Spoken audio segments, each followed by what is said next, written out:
ছাত্রদল প্রতিবাদ করে যাচ্ছেন।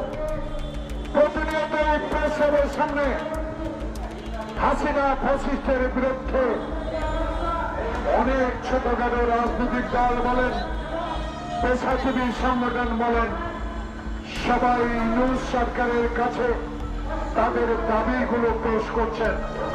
কিন্তু সমসাময়িক রাজনীতিতে গতকালকে আমাকে বিস্মিত করেছে, আমাকে আপ্লুত করেছে। একজন স্বাধীনতা যোদ্ধা হিসেবে গতকালকে আমি সবচেয়ে বেশি মনোকষ্ট পেয়েছি। প্রিয় সাংবাদিক বন্ধুরা, 1971 সালে খালি পায়ে যুদ্ধ করে দেশ স্বাধীন করেছি।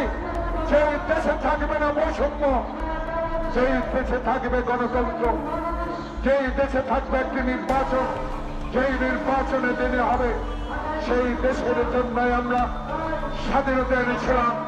শহীদ প্রেসিডেন্ট জিয়াউর রহমানের স্বাধীনতা ঘোষণার মধ্যে দিয়ে 54 বছর পরেও বাংলাদেশে এমন কয়েকটি রাজনৈতিক দল ক্ষমতায় ছিল যারা বাংলাদেশের মানুষের অধিকারকে ধূলিসাৎ করে দিয়েছে ক্ষমতায় টিকে থাকার জন্য।